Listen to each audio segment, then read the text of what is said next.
Hey guys, we have an awesome fish room tour today, and we are here with Will, who's going to show us his aquarium. Staying with the theme of our Washington, D.C. trip, we're going to see some awesome, huge cichlid tanks. This video is going to be awesome. Let's dive right in. This is our fourth and final video from our Washington, D.C. series. The three of us saw some of the landmarks and monuments in D.C. before eventually heading out with a friend of the channel, Mike Ellerby, to film some awesome aquarium content in the area. We started off interviewing Mike and hearing his inspiring story and background when it comes to the aquarium hobby, followed by an incredible fish room tour of his 15 cichlid tanks. He had some really cool setups and big, unique cichlids. Then Mike took us to his go-to local fish store in the suburbs, Nova Tropicals, which was a fun store to check out and film.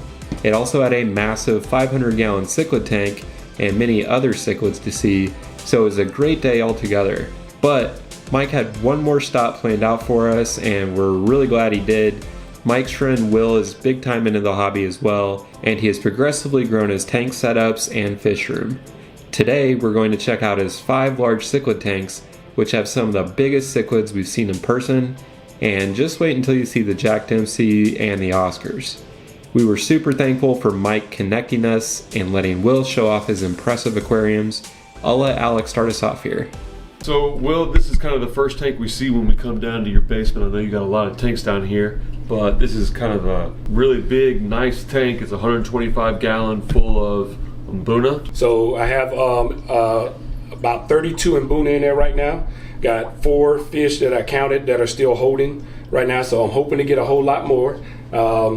So I started out with only 2 Amuna. I started out with a yellow lab, 2 yellow labs. I didn't know what they were. Just decided I liked the colors, and I got them and put them in there. And then as I started getting into it and learning what the different types were, I started adding more. And then I realized my buddy Mike had informed me about the rocks, about their biotopes and their natural environment. So that's how I got into adding the rocks to it, the lace rock, because it helps with the pH and everything with the water. I also added the crushed shell to keep the levels where I want them. I test my water once a month right now. All my levels stay the same. Added a bigger heater, and of course the dual wave makers to get a flow in there so I don't have any waste or anything. I also have this tank over-filtrated. I have a FX6 along with a 407 just to make sure my waste level stays down, as well as I want to keep the clarity good in the tanks. You got such a good variety of Amuna in here. You also got one of your best looking fish, I think, is a Victorian in here. That's really cool too. And you just kind of grew your knowledge as you grew the tank. Yeah, that's really the Victorian. I didn't even know I had a Victorian. It used to be in my tank with the haps and peacocks. It was sold to me as a peacock, so that's why I thought it had to go with that. But then after the research and some buddies informed me about the different types of, I didn't understand the difference between the Victorians and the different lakes. Yeah. I thought they can all go together. So That's how I started out. And then when he told me I should move it over here with the Ambunas, moved it over there, and literally within 2 minutes, all this color came. I never knew the fish could have any color until I put it in there. So that also intrigued me to do a little more research with my fish to understand the different types of environments and the different mates that they can have, tank mates they can have, because the colors is the reason I went with cichlids, because they're the most colorful of the freshwaters that I've seen so far. And that was the deciding factor of me going saltwater to freshwater. Freshwater for me, because I've grown up with them, are easy to maintain. I know how to do it. The saltwater, I feel like it would be a learning lesson to me, and knowing that the fish cost a little more, I didn't want to take those chances jumping into it just because I like the color of the fish. Obviously your maintenance routine and the way you have this tank set up, it has it very successful. I mean, it's super clear. You got great flow. You got all those, like you said, fish holding, and all the fish seem very comfortable and healthy, and it just looks great. So the Ambunas, I feed them the extreme pellets, the cichlid peewee pellets, as well as the spirulina crave flakes.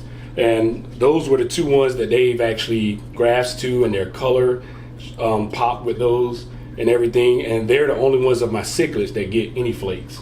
Everybody else is all pellets only. Yeah, that's the same thing I do with my Amuna too. They love the spirulina extreme, and yeah, I love this tank. Now the second aquarium we see down here is kind of in the living area. You got a 75 gallon with some Central Americans. Yeah, so this is all Central American fish in here. My wife actually wanted this tank over here. She just said while we're being able to sit in here, we don't have to try to turn around and look at the other tank. Wanted something that didn't distract from the TV, but also just added a little more liveliness to the area. So right now it's a 75 gallon. I built this stand because I wanted to dabble in building my own stands. I hope to one day build my own plywood tank. So I started with this just to see how I would feel comfortable doing it. And then I have 4 Oscars in here. I have I mess up the name of this one every time. I always want to say a flower horn, but it's not a flower horn. Blood parrot. It's the blood parrot. I need to get me a flower horn, I guess, since I always say it so much.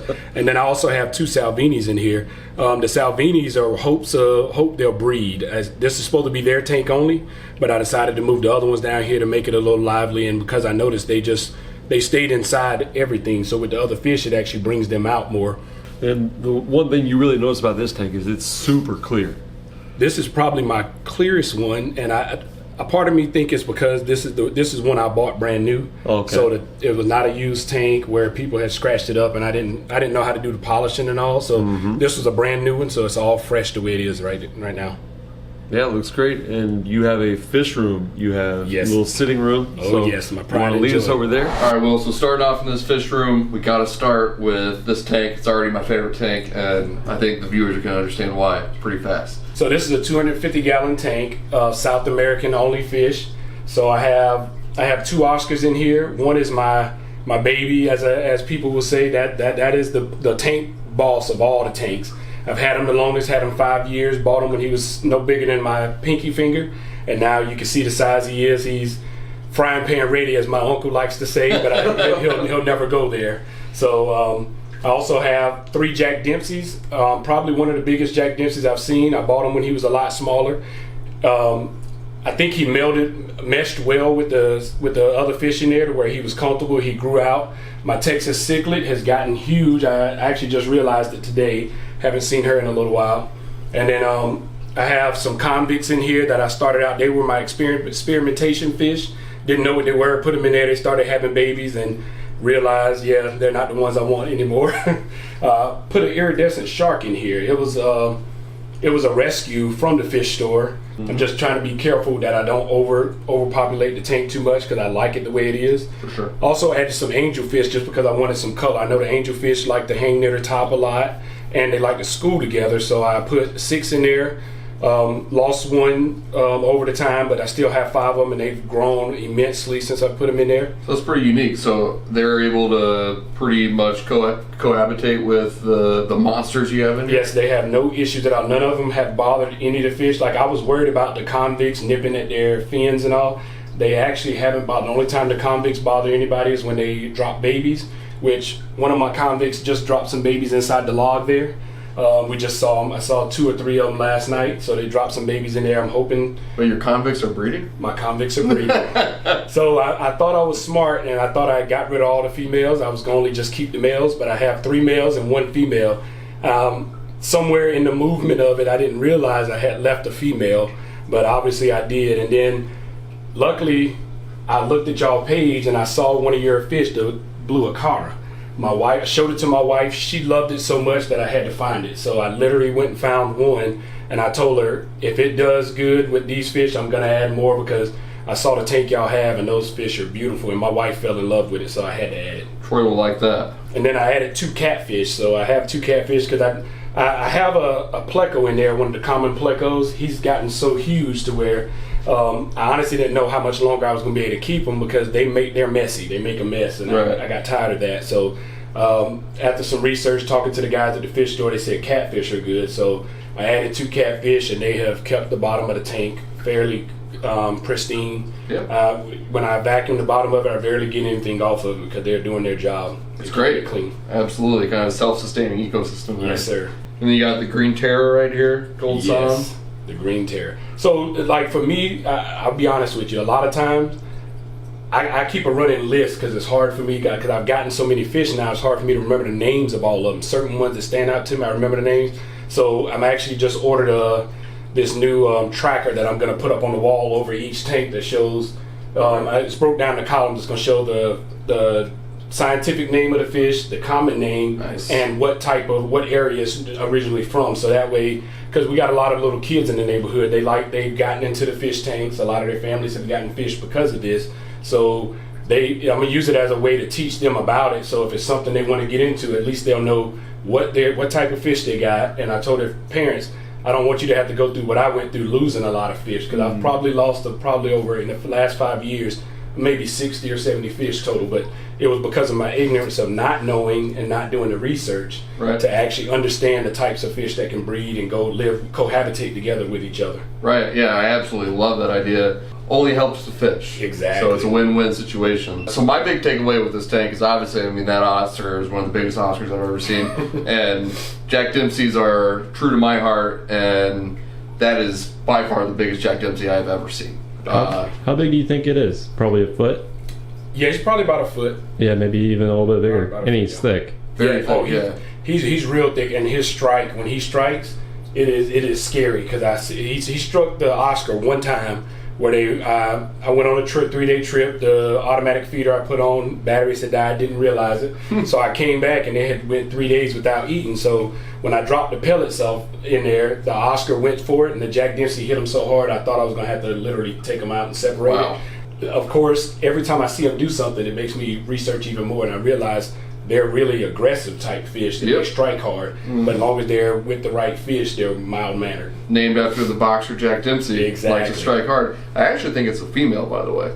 It's got the gill plate pattern going on. So I'm glad you say that, because that's what I was literally looking up last night, trying to figure out, because I haven't figured out how to sex the fish yet. Yeah. That's not something I'm good at yet. So I've been trying to look up different ways to be able to tell. I know a lot with the peacocks, right, and all, to be able to tell, looking at the fins and different things like that. But when it comes to those, I haven't necessarily figured it out. So I'm glad it really always just depends on the fish, and Troy can make sure that I'm correct by saying it. But I know with the Jack Dempsey, I have a male, and it does not have the cheek plate patterns on it. So, but regardless, I mean, just an absolutely beautiful fish. You can see all the blues and purple, red, greens. It's like a rainbow. It's awesome. Okay, Will, so before we get to your awesome African cichlid tank, I have been drawn to this one. Can you just explain a little bit more about it? So this is a 125 landscaped tank. It started out, I bought it off a guy. He was planning to put a lizard in it, so it was built for a sump, and that's why the intakes are down real low. And I honestly couldn't get a grasp for the sump, and it was mainly because the way he had his system designed, I didn't understand it. So because he didn't have any diagrams or anything, I decided to cap the holes off after doing my research and realizing I can. So I capped them off. It took me about 3 days before I was able to fill it, because I was scared, thinking it was going to leak, because I reused the actual plumbing that was in there with my FX6 and everything. And so now that I have it filled up, I decided, since it was landscaped, I wanted to use it as a schooling tank. So I got a bunch of the tiger barbs, some of the red line shark. I probably said that wrong, but it's the sharks.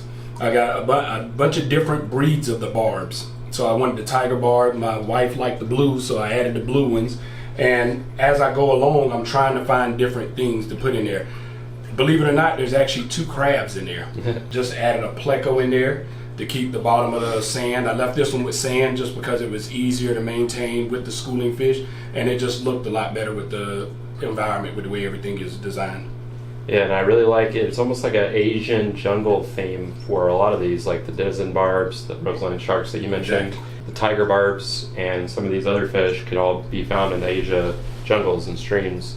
But I really like the overall just scape. It's super different, having that background with some of the different scape you put in this. I had some loaches in there, but the crabs love the loaches, so they'll come out for those. So they didn't last long, so I stopped putting them in there.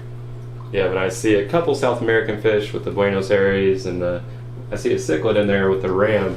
Oh, this one right here? Yep. So you have a couple of South Americans in here, and you were mentioning how you like the more biotope thing, so you're starting to head in that direction. Exactly. But this one looks amazing, even if you just have this combination. Okay, thanks. That's a good. I didn't even realize that was a ram, to be honest. Because when it was a lot smaller, I couldn't even tell. It didn't have any shape to it, so I couldn't tell. The fish store I bought it from, they just sold an assortment together. So I was just like, hey, give them all, because I need some schooling fish to put in there. So that's good to know. Well, one thing I really like about your story with your aquariums is that you're just always learning every day, and you're happy to learn, and you make changes as you learn things. Yeah. So I'll tell you the biggest thing I had to learn about this one is that without that air stone in there, for some reason, all the top of the plants and all, they just stayed black. Even though I had a wave maker in there to move the water around, that air stone actually provided the extra oxygen it needed to kill a lot of the algae that was building up. That before I put a pleco in there, they were algae eater. They weren't doing anything, and I added cories to this one also because they're small, and I can put a bunch of them in there. Schooling fish type. It went with the schooling fish theme, but it's amazing the little things that you try and learn that can help and improve your tanks. Absolutely. But this one truly is an eye-catching tank. It's very different, especially compared to your cichlid tanks. Thank you. So you want to head to the African cichlid tank here? So this is my 150-gallon Haps and Peacock tank.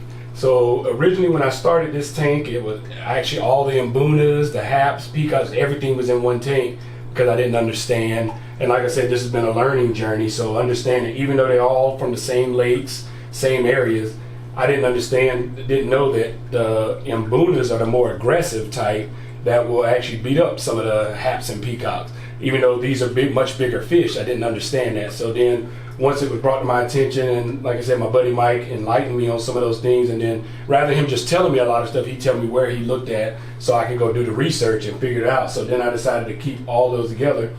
And the main thing I like about this tank is the color of the fish. I got into the fish hobby as much as I did because I love the colorful fish, just sitting and being able to relax, watch the fish as they do their thing, swimming around and all. And then some of the fish in here I've actually grown to love, like my Malawi eye biter. I was scared about putting that one in there because just hearing the name Malawi eye biter, you would think it's gonna mess with a lot of the other fish, and he's probably one of the most calm, relaxed one in there. And I like it because it has just a plain silver color with a little bit of orange on its fins at the top. But all of them have been my favorite. My dolphin has been the longest. That's the oldest peacock I've had. It was the first peacock I got when I added more with the dolphin, with the Oscar. Because my Oscar, that's right.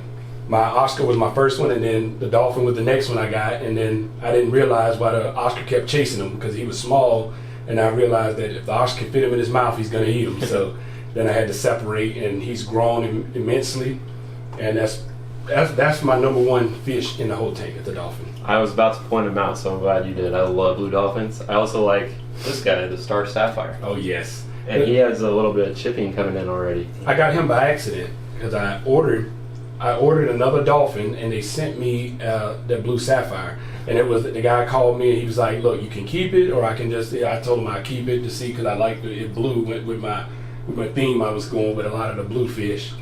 And then my newest addition in here is the albino dolphin that I just found up in at London Town Tropics up in Maryland. That was a new fish store that was just introduced to me, and they had it, and it's the first time I've been able to find one. I've been looking for one for about 6 months, and that's the first place I went to physically, and they had it in stock. Yeah, that is a rare fish. I don't think I've seen one in person until today. But just the overall flow of colors and the setup, I feel like you can't go wrong with a peacock and half tank, and you definitely have the right mix of fish here. Yeah, I'm hoping to get some breeding out of this one. I've added, you can see a lot of the smaller ones. They're all female. I bought a female pack. It was 12 of them, and I was nervous about putting them in there because they're a lot smaller. But I haven't had any issue with any of them so far. Yep, and the last two fish I'll mention are the last couple are the OBs. Those have some great color contrasts. The orange and blue and the pink and blues. Yep. Look amazing. So this OB right here was a rescue from my buddy Mike. That's the one that was getting beat up in his tank, and I gave him my Geophagus for that one. So we just did an even swap, and he has grown immensely in here. I thought he was going to get in here and try to be the tank boss. I honestly can't tell you who's the tank boss because they actually all mesh so well together. This is also a late new one that I bought. It's supposed to be thick lip. Yeah, the thick lip. It's supposed to get blue color up. And it's going to be blue, just like the, probably a little darker than this one, but I haven't seen it start getting color yet, so I'm waiting, hoping it's just mellowing out and getting used to everything. Is that the Aristochromis? No, Chilotilapia euchylus. Oh, okay. Yeah, I can't say a lot of the names, so It's hard, man. I get You need the tongue-tied. poster. Exactly. That's the reason I'm getting the poster, because a lot of the fish, I mean, when I buy them, I take a picture of the receipt. I create a tracker for each tank of what fish I have in it. But because when I'm talking to people, they be like, "What kind of fish is that?" And I have to pull out my phone and, "Oh yeah, that's this kind." And you know, I get tired of doing that, so that's why I said one thing, I'm gonna put the chart up, so that way everybody will know what's in here, and then I don't have to fight and try to, you know, thumb through my phone trying to figure out the names, because it's hard for me to remember some of those especially the scientific names, the way they have them. Yeah. This one has been a learning tank, because I've actually been wanting them to breed, but trying to figure out the right dynamic, because I was buying all males at one time because I didn't want any females, because I've heard the horror stories about if you don't have the right mixture of females, you're going to have them fighting in the tanks basically, and I didn't want to do that. So until I understood the balance better of what I have and what I can put with it, I didn't want to add females. So that's why I just recently added the 12 females to it to hopefully see what happens. Looks like you got a smaller euchylus in there. Do you have another thick lips in the back middle of there? Right there? Yeah. Yep. Yep. So when I got that one, I've had that one a little while. I bought it as a smaller baby, but it was one somebody told me it was something totally different, and that's one reason why I stopped. Not that I don't want to believe nobody, but I'd rather research it and figure out for myself, so that way I can never say somebody sold me something erroneously. I know what I bought. So now I actually look up and research, or I'll even go in fish stores and take pictures of the fish that I like, and then I'll go home and research and read about them and see if they're compatible with the fish that I already have. So I do that now because you get tired of just losing fish, and even though people say they're just fish, when you're into the hobby, I feel like the way I am, you get grow a little closeness to them, the way you don't want to just, you know, you want to give them the best life they can have. And if by me just spending a little bit of time researching, if that'll help them live longer and thrive in my tanks, then that's what I want to do.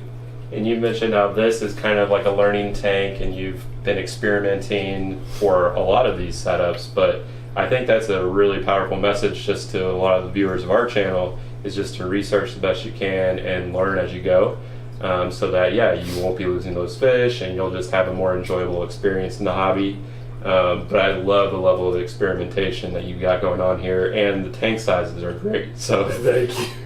So my ultimate goal is, hopefully, you know, if we decide this is forever home, then I'm gonna build I want to build my own tank, one of the plywood tanks.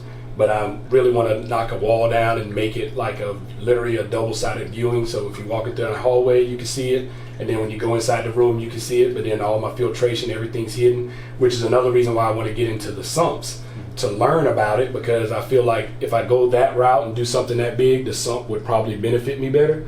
But it's something it's my next step of research, of figuring out how to do a sump, how to maintain it, the proper way to stack all the media and everything in there, just what works for me, to be able to make sure it's not something that's going to take up way too much of my time, but also I can continue on the same schedule and routine I have to maintain it.